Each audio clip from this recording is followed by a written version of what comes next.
जैसा कि ये जो वीडियो बना रहा हूँ कॉलेजियम प्रणाली से संबंधित है और सुप्रीम कोर्ट ने भी कॉलेजियम प्रणाली जो बनी है अभी या जो अभी मौजूद है इस पर भी सुप्रीम कोर्ट ने समय समय पर माना है कि कॉलेजियम प्रणाली में सुधार की गुंजाइश मौजूद है।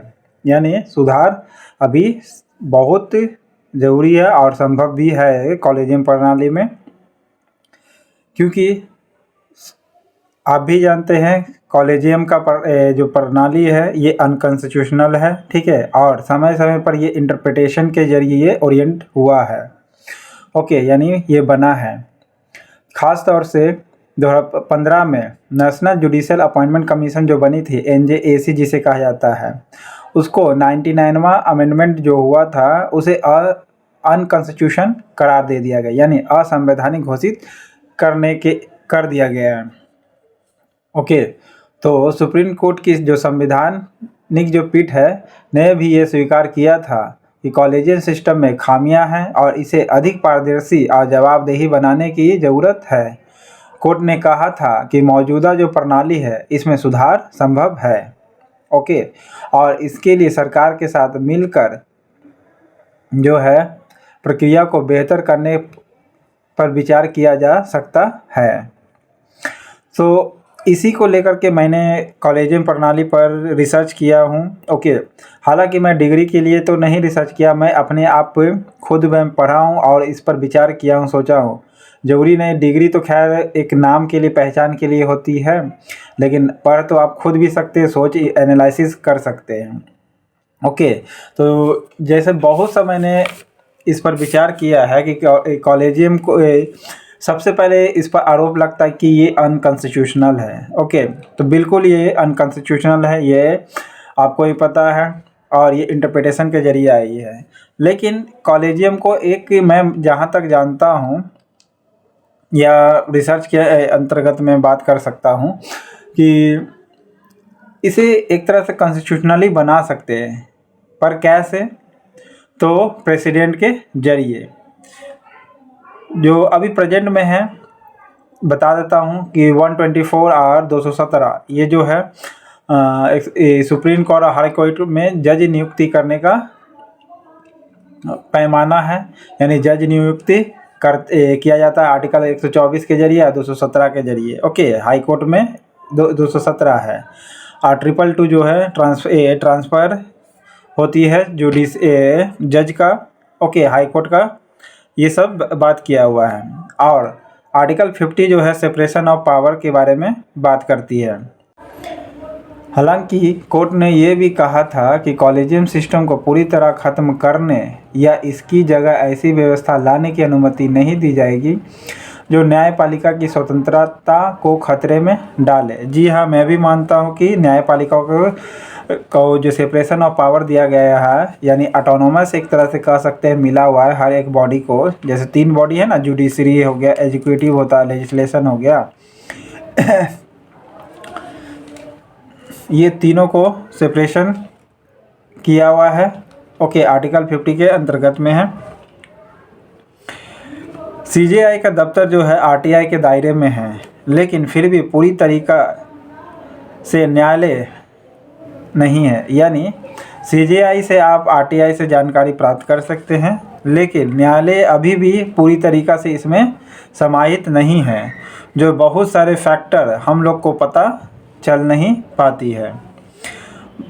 बहुत सारे NGO के आकलन आते हैं, वह कहते हैं कि 52% हाई कोर्ट और सुप्रीम कोर्ट के जज डाटा प्रायः बदलवेगी भी। ओके, समय समय पर, क्योंकि नियुक्ति भी होती है और रिटायरमेंट भी होती है। जज आपस में रिश्तेदार हैं, जैसे HR खन्ना से के बाद राजीव खन्ना, CB चंद्रचूड़ से DY चंद्रचूड़। ओके, ऐसे ही परंपरा बहुत चलती है, इसको डायरेक्ट रोकना होगा, क्योंकि ये रिश्तेदारी वाला प्रोसेस क्या करेगी, एक तरह से जुडिशरी को बर्बाद कर देगी या आरोप कभी ख़त्म नहीं होगा। ओके, तो इसको रोका कैसे जाए? एक और है, जैसे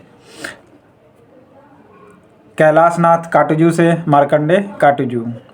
ओके, मतलब इसमें बाप बेटा पोता पर ये तो निश्चित है कि परपोता भी, जब रिश्तेदारी वाला प्रोसेस चल रही है तो परपोता भी आएगा ही आएगा।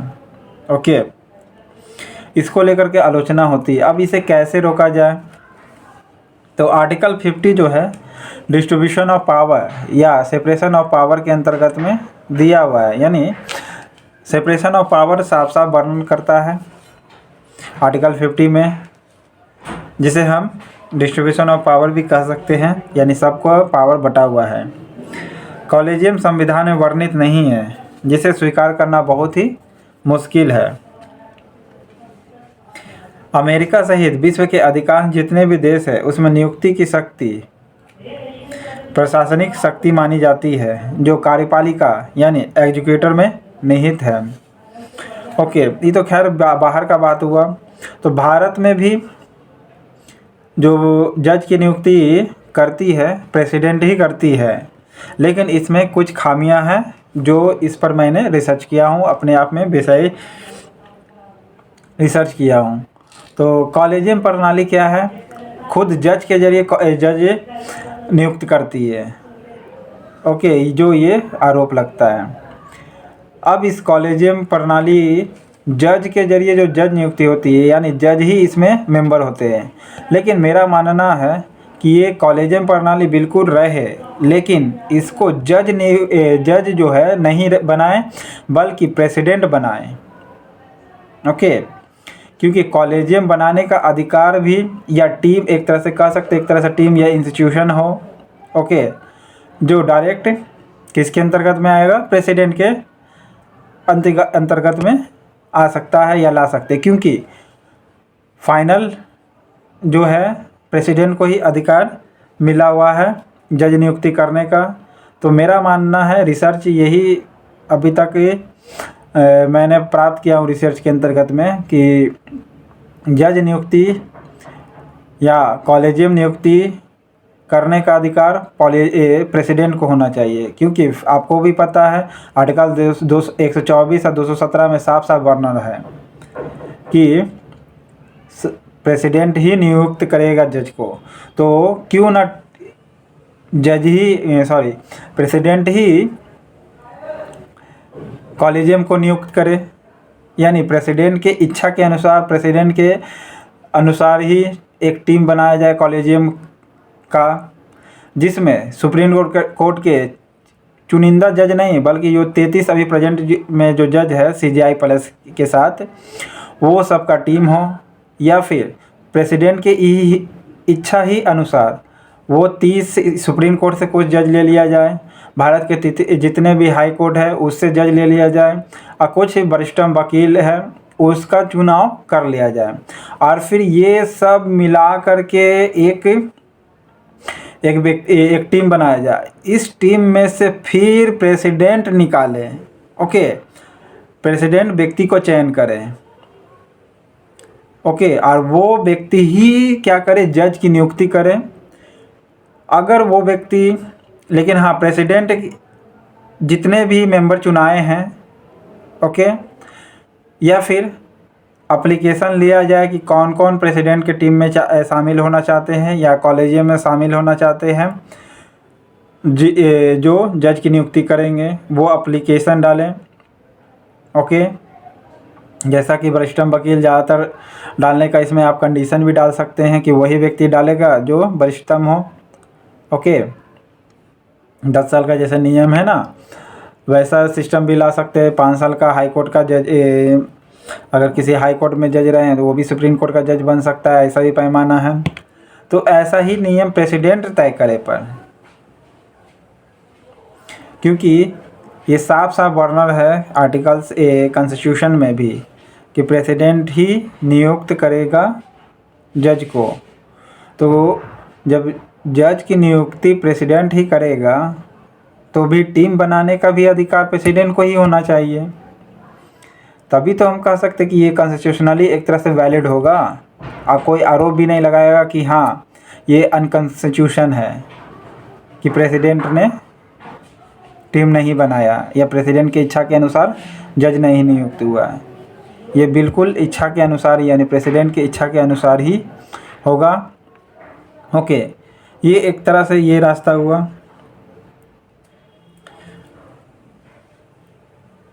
प्रेजेंट में जो कॉलेजियम प्रणाली है प्रायः नेपोटिज्म का शिकार होता हुआ दिखाई पड़ता है, जो एक तरह से हम कह सकते हैं नेपोटिज्म का भ्रष्टाचार, यानी भाई भतीजा का भ्रष्टाचार। यानी बहुत हद तक चांसेस है कि रिश्तेदारी प्रोसेस वाला सिस्टम जारी रहेगा, तो बार बार रिश्तेदार ही आएंगे। ओके, जो अन्य वकील या जिसका पहला जनरेशन है जुडिशरी में हाथ आजमा रहा है यानी आया है, उसका जज बनने का चांसेस जो होती है बहुत कम होती है। ओके, जैसा कि आप डाटा के अनुसार देख सकते हैं। तो सिफारिश जैसा सिस्टम जब तक रहेगा तब तक जुडिशरी या कॉलेजियम पर सवाल उठता रहेगा। ओके, तो इसी से संबंधित मैंने और भी रिसर्च किया हूँ। इसमें दो शब्द यूज करता हूँ, एक फ्रेशर यूज किया हूँ, एक फ्रेशर और फैमिली यूज किया हूँ।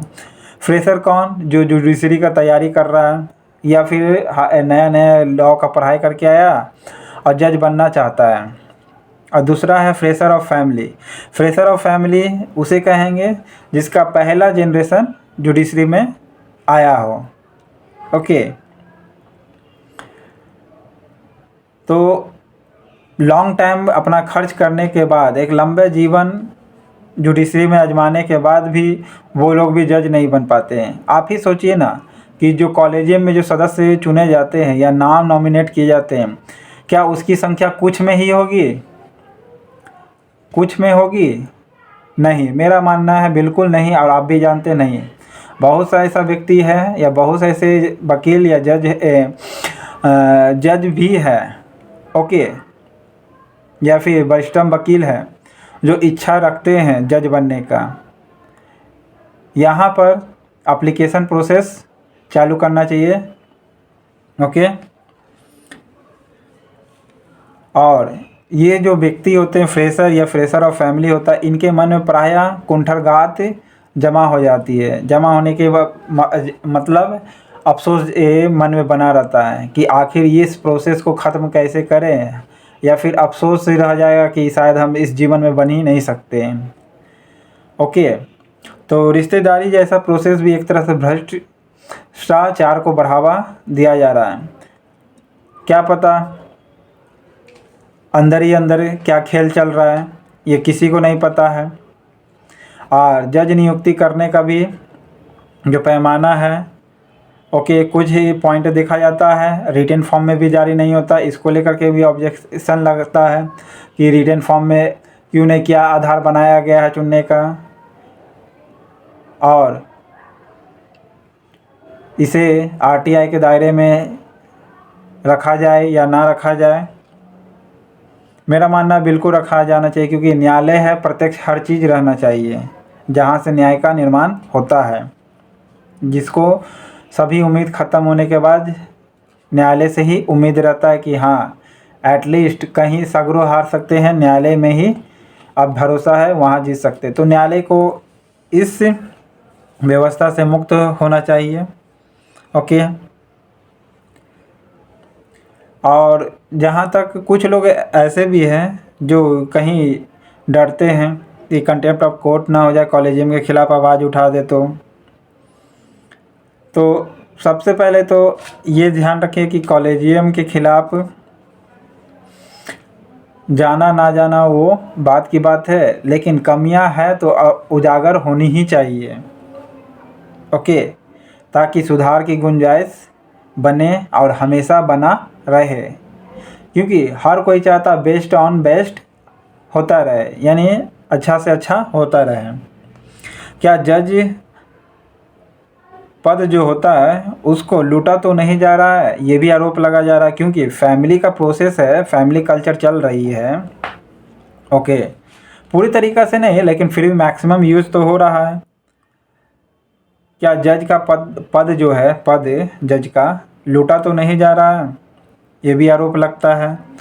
कुछ परिवार या सिस्टम के द्वारा जो एक प्रकार का सिस्टम बना हुआ है, यानी या तो कुछ परिवार इसमें आएंगे या एक प्रकार का सिस्टम बन गया है,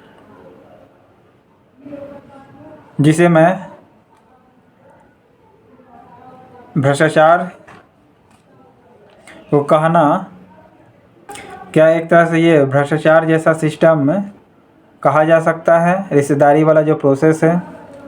क्योंकि नेपोटिज्म जहाँ तक पहले लेजिस्लेशन एग्जीक्यूटिव में दिखाई पड़ता था, लेकिन फिर भी उस समय जनता चुन करके भेजती है, इलेक्टेड होकर के भेजती है, इलेक्शन होकर के जाते हैं, मतलब चुनाव होकर के उनका चुनाव होता है। ओके, चुनाव होकर के नहीं, बल्कि एक तरह से भारत का 3 पद पावरफुल माना जाता है और आर्टिकल 50 में साफ साफ बर्नर भी है। और नेपोटिज्म से इसे मुक्त कैसे रखा जाए, ये हर किसी के मन में विचार आते रहता है। जज नियुक्ति में भी इनस्टेबिलिटी मौजूद है। कैसे? जो सिफारिश सिस्टम, इसमें जो सिफारिश सिस्टम यूज किया जाता है, सिफारिश, जिसे इसको अनस्टेबल कर रही है। सिफारिश जो है जुडिशरी को एक तरह से क्या कर रही है, अनस्टेबल करने का काम कर रही है, जो इसीलिए कॉलेजियम को लेकर के सवाल उठते रहता है। या इसे पीछे से आशीर्वाद वाला सिस्टम भी कहा जाता है। सिफारिश को क्या कहा जाता है? पीछे से आशीर्वाद वाला सिस्टम भी कहा जाता है। ये आरोप लगते आए हैं। और इस सिफारिश जैसा सिस्टम वाला रहने के कारण बहुत सारे जो मेरिटधारी है या महिला वकील है या वरिष्ठतम वकील है, इसका शिकार तो नहीं हो रहे हैं। जो प्रेजेंट में कॉलेजियम प्रणाली है, ये भी आरोप लगते हैं। लेकिन आपको ये मानना पड़ेगा कि रियलिटी में जज की नियुक्ति प्रेसिडेंट कर रही है या जज एक सवाल बना हुआ है। यानी जज की नियुक्ति क्या सही में प्रेसिडेंट कर रही है या जज ही जज की नियुक्ति कर रही है? तो आपको साफ साफ यहाँ दिखेगा जज ही जज की नियुक्ति कर रही है, प्रेसिडेंट यहाँ नाम मात्र का रह गया है। मेरा उद्देश्य है कॉलेजियम को कॉन्स्टिट्यूशनली वैलिड करना। ओके, लेकिन कॉन्स्टिट्यूशनली वैलिड कैसे होगा? ये अधिकार प्रेसिडेंट को था, है और रहना भी चाहिए, लेकिन मिल नहीं रहा है। कैसे? क्योंकि जज की नियुक्ति जज ही कर रही है एक तरह से यहाँ पर कॉलेजियम के माध्यम से। आर्टिकल 124 या 217 में साफ साफ वर्णन किया हुआ पावर जो ट्रांसफ़र हो गया है, जो प्रेसिडेंट हमें होना चाहिए, वह अब कॉलेजियम ले ली है। यानी 124 और 217 ये साफ साफ वर्णन करता है कि जो पावर ऑफ ट्रांसफ़र का रूप ले लिया है। कैसे? 124 और 217 ये साफ साफ वर्णन करता है कि प्रेसिडेंट के जरिए जज की नियुक्ति होगी, मगर यहाँ पर प्रेसिडेंट ना नियुक्त करके जज नियुक्त कर रहा है जज को। यानी यहाँ पर साफ साफ देखा जा सकता है पावर ऑफ ट्रांसफ़र हो गया है। जो अधिकार प्रेसिडेंट को होना चाहिए, ये ट्रांसफ़र यानी पावर जो होता है ट्रांसफ़र हो गया है। ओके, जज को मिल गया है। जो अधिकार प्रेसिडेंट को होना चाहिए, जो पावर प्रेसिडेंट को होना चाहिए, वो कॉलेजियम ने ले लिया। यानी पावर साफ साफ यहाँ ट्रांसफ़र होता हुआ दिख रहा है। इसका मतलब हम कह सकते हैं कि पावर छीन लिया भी गया है प्रेसिडेंट के जरिए, कॉलेजियम के जरिए। पेंडेंसी कम कैसे करें केस का, तो इसको लेकर के भी मैंने कुछ हद तक सोचा हूँ। अगर पसंद आए तो लाइक ज़रूर करिएगा, दोस्तों में इसे शेयर भी कर सकते हैं। अगर कोई मैटर है केस को लेकर के तो इसे क्या रिटन फॉर्म में नहीं दिया जा सकता? जो आप कोर्ट में बोलेंगे जज साहब के सामने वही लिख के दे सकते हैं, और जब क्रॉस एग्जामिनेशन करना है तब उसके लिए आपको मिले या मिलता है, यानी क्रॉस एग्जामिनेशन के लिए क्या होता है, मिलता है। ये कोर्ट में जज साहब को दे सकते हैं। इससे क्या होगा, टाइम बचेगा आपका भी प्लस जुडिशरी का भी।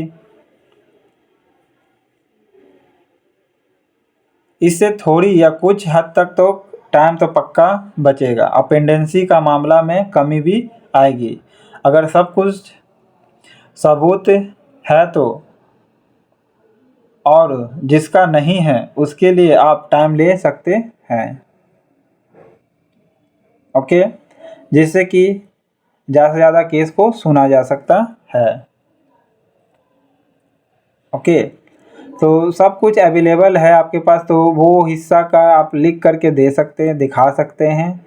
और जो हिस्सा लिखित में चल सकता है वो हिस्सा को लिखित में दे दें, और जो हिस्सा सामने या प्रत्यक्ष रूप से दिखाना या करने का आवश्यकता है वो आप कर सकते हैं। इससे जो पेंडेंसी का केस है, पेंडिंग जो केस है उसकी संख्या जल्दी ही कम जाएगी। तो ये भी सॉल्यूशन है पेंडेंसी के लिए।